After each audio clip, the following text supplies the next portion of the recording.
ဒီ1.16နှစ်ကွင်းပေါ့နော်နှစ်ကွင်းနဲ့ကျွန်တော်ပြန်ပြောင်းထားတာကိုကျွန်တော်စမ်းမယ်ပေါ့နော်တကယ်က1.16ကိုကျွန်တော်တို့3ကွင်း4ကွင်းတက်လို့ရတယ်3ကွင်း4ကွင်းတက်လို့ရှိလို့ဘာဖြစ်သွားမလဲဆိုတော့လင်းကပေါ်အမြင်ကြီးကိုသွားမယ်ပြန်ငိမ်တက်သွားမယ်ပေါ့နော်အဝေးရောက်သွားမယ်ပေါ့ဒါပေမဲ့အခုကစစ်မပြေးဘူးပေါ့နော်ဒီမှာရှိတဲ့ပတ်ဝန်းကျင်ကလည်းနေရာလည်းနေကျင်းနေတယ်လေးလေးနဲ့တိုက်နေတဲ့ခါကျကျွန်တော်ကဒီကိုယ့်အသာကိုလောလောဆယ်ဟိုပြန်ကျင်တဲ့စိတ်ကလေးနဲ့ဖြေပြောက်တဲ့အနေနဲ့ပဲလာပြီးပြောပြန်တာဖြစ်တဲ့အတွက်အရင်အဝေးပြန်ဖို့မလိုပေါ့နော်ကြာကြီးပြန်ဖို့လည်းမလိုအဲ့တော့ကျွန်တော်ဒီ1.16နှစ်ကွင်းပဲကျွန်တော်တုံးထားတယ်ပြန်လေးကလင်းရင်တဲ့အချိန်မှာပြန်ပါပေါ့နော်ဒီကငြိမ်နေပြီ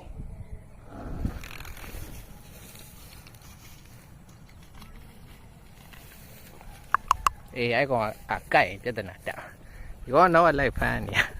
ဘာလို့မှမသိဘူးဒါပဲ1000လောက်ရှိတယ်ပေါ့နော်ကျွန်တော်ရစ်ထားတာ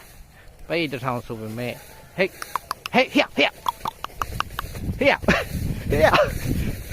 ပဲ1000လောက်ကိုသူက